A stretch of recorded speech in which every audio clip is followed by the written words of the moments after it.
Hi dears and welcome back to the channel. It's Anna with you here and you are in the recent update on all the situation and all the latest news here from Spain.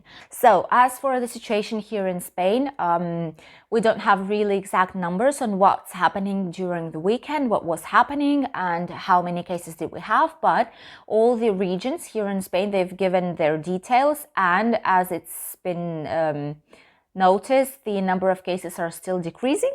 Very good. We're very happy to see that the number of cases is going down slowly, that the curve is actually going down, not up as it used to for quite a long time, and all the numbers are getting better. The index of people getting sick versus 100,000 of people in the area is approximately 700 right now. This is a medium. And all the regions that had more than 1,000 have decreased in cases drastically, which is very nice to hear. It's very nice to hear. Valencian region as well has decreased in cases a lot. It has had approximately 1,300, the index, and now it has 1,000. So it's going to be soon less than 1,000 cases. So very, very nice to hear.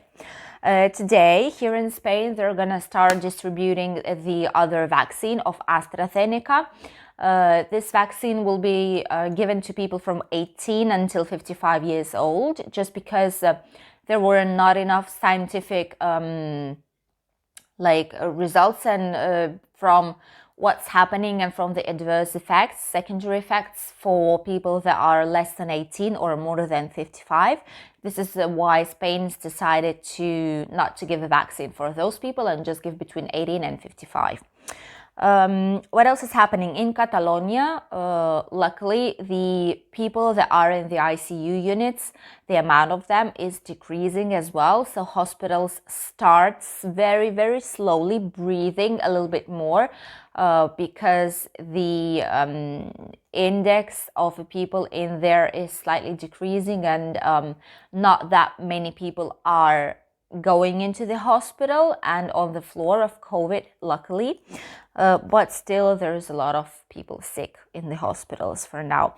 Madrid has decreased in cases as well. Madrid's region had 3,600 approximately on Saturday new cases, and yesterday, Sunday, they've given only 1,554, which is half.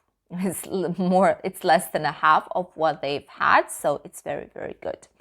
Castilla y León, which is one of the regions near Madrid, in the center of Spain, they've reported as well the index of 606 for yesterday versus the 1,180 from Saturday. So the index went almost twice less than it was. This is basically what's happening. There are no new restrictions here in the area. Everything's still the same. The restrictions maintain until the mid-February, and then we'll see. Everything will depend on the situation and on the numbers that we will have. But all the autonomic regions, all the regions here in Spain say that they won't be opening the borders from one region to another up until end of May, beginning of June. So yeah, it's not going to be, the tourism won't start living its normal life until June approximately. All the companies like Ryanair, Iberia, Vueling, TUI UK, Jet2, they won't start operating properly again until June as well. So we can actually see that all the companies and everyone are basically looking at summer. Easter and all other holidays during spring, tourism won't be able to start from then, and probably everything will start slowly going from June this year only, if the situation will be better. If not, maybe even summer will be lost this year once again. Sadly, but true. What else is happening? Here in Spain, our banks basically have decided to make slightly easier for people to get stimulate somehow the clients to get the credits for your home. to buy here any kind of property. How they're doing it? They're doing it by decreasing the commission, the interest on the loan, on the credit.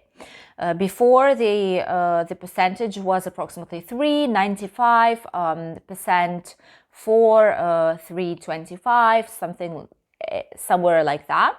This was on a fixed one, and variable was approximately the same. It was about 2%. And now what they did is that they've lowered the interest for a lot.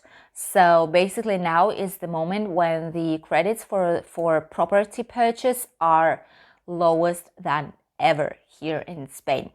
I have here all the details about the best credits to buy property on this month of February 2021. So basically they are two. First one is Coinc.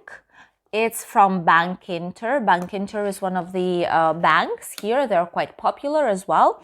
I didn't hear about Coinc before, but I've checked it, and they have fixed credit on the property to buy the property, fixed loan of 1.35% for 20 years, as well as they can give you a support of 80% of the value of a property, which most of the banks don't do. So they give you 80%, and they don't basically tell you that you need to purchase any other product from the bank to get the loan.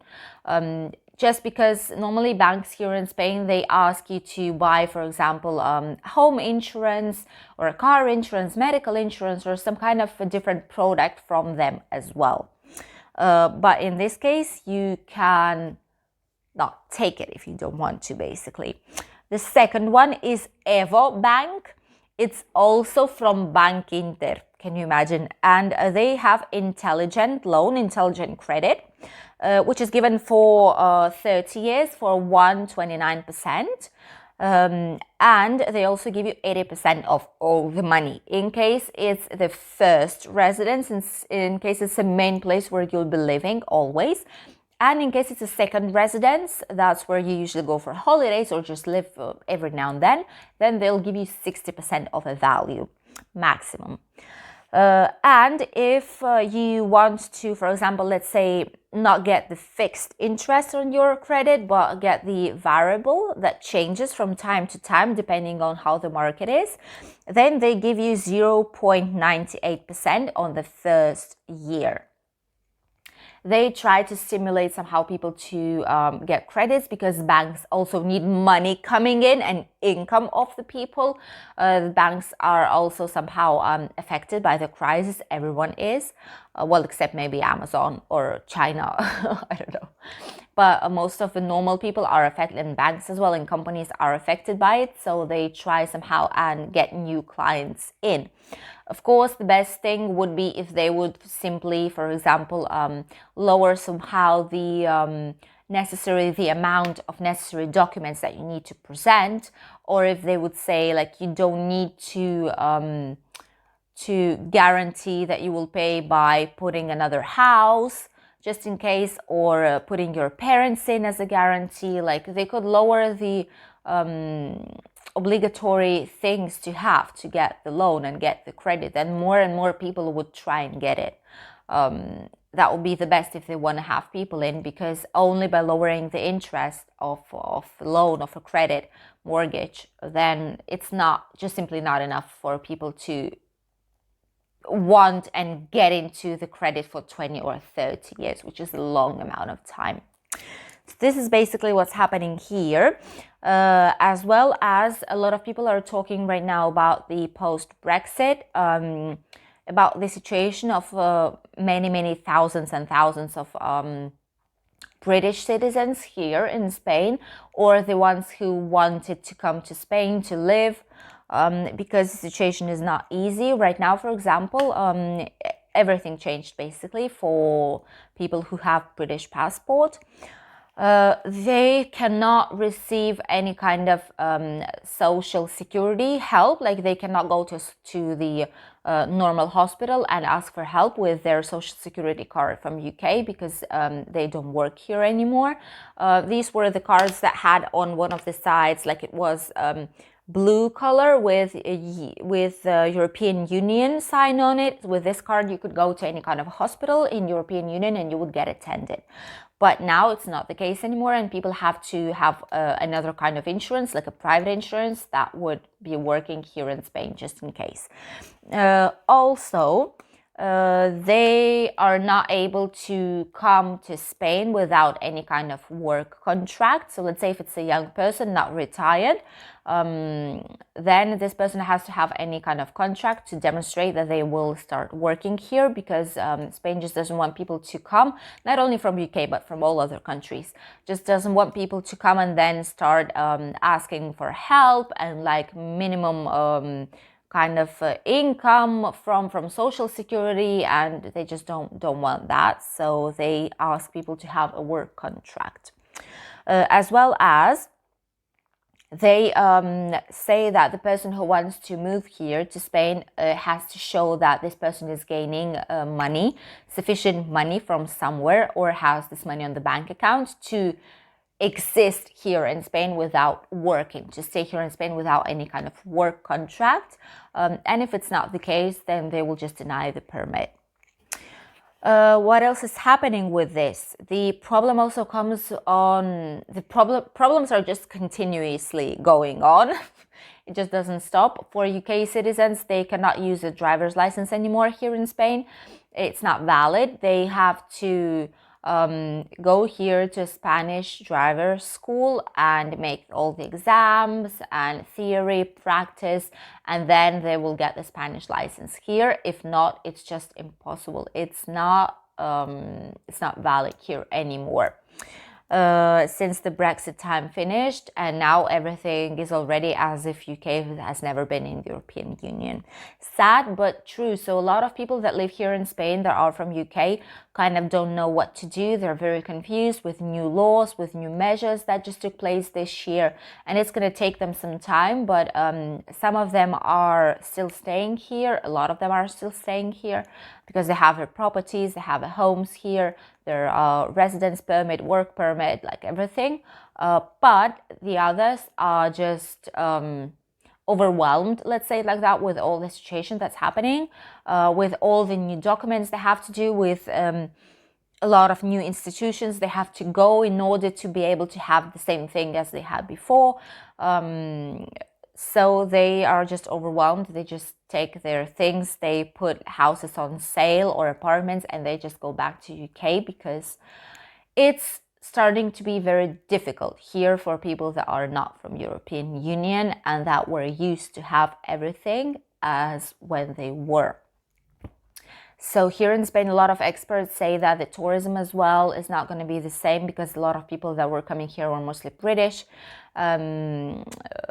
like English-speaking countries, but a lot of them were from UK as it is. And now it's not going to be the same because it's going to be a lot more difficult. The prices to come here will be higher, as well as for airlines. Before you could buy like for 10 euros a Ryanair ticket each way and just come here to Spain for 20 euros. You know, it's just like a bus ticket. Or like a train ticket, even cheaper. So people could just come here, spend a weekend, and then come back. But now it's not going to be that easy. So a lot of hotels here in the area, especially in Benidorm, are very, very afraid that this all this situation with UK not being in the European Union anymore will affect us a lot, and people will have to either go to any other regions in Spain that where tourism is not the main engine, or they will just have to reinvent themselves for the national tourism, or just look for other jobs, because tourism will not have space for every worker starting from now, since the situation is changing drastically. So these were the news for today. What about the Spanish weather? The weather is changing quite a lot. It's not very stable. Right now it was sunny, but suddenly there are clouds on all the everywhere, let's say it like that. And in the whole Spain, almost, as you can see here on the picture, there's going to be cloudy or rainy. Only in some parts of Spain it's going to be slightly sunny. And in Andalusia, on the south part of Spain, it's going to be raining a little bit in some parts, and it's going to be a very, very strong wind, as well as here in Mediterranean area right near Benidorm. Altea, Albi, or Alicante is going to be very strong wind, but here it's not going to be that much of waves, but in Andalusia it will. So if you live there, or you know someone who lives there, let them know that they shouldn't get very close to the beach, to the sea, because waves are very, very angry sometimes, and then they might just take them with you to the sea, and then it's going to be a disaster. So take care of you and your loved ones. What about the temperatures? Temperatures are decreasing in a lot of parts here in Spain, as you can see in this picture. In the north part of Spain, it will be from 1 till 14 degrees. Center will have from 0 to 10 only. This is the maximum temperatures. South part will have from 10 to 18, and Mediterranean area from 11 to 21. Here it's the warmest, together with Canarian Islands, which is very good. Well, except from the strong wind that we have right now, which is not very pleasant. In Alicante will be about 21 degrees, Barcelona 16, south part of Spain, Cádiz will have 16, Granada 13, Sevilla 18, and Murcia will have 21 degrees. That's the warmest, together with the Mediterranean area. And Madrid, the capital, will have 11 degrees. That's the center of Spain, so it's normal they have this kind of temperature because it's still winter, it's still beginning of February. And Mallorca, Menorca, and Ibiza will have approximately 16, 17 degrees. There shouldn't rain, but should be cloudy almost the whole day of today. And Canarian Islands will have 21 degrees, both in Tenerife and Las Palmas. There's gonna be some slight rain, quite a big possibility and probability. And there's going to be somewhere cloudy, but sometimes the sun will come up. So this is why the temperatures are slowly recovering on Canarian Islands as well. And in Valencia, here a little bit north from us, will be 19 degrees. This basically are all the news for today. I hope you enjoyed watching them. If you did, don't forget to put a like and subscribe on the channel right here down below, so that YouTube would notify you when the new videos come out. Thank you all for watching. I wish you very, very nice and light beginning of a new work week, and see you tomorrow in a new video. Bye, dears.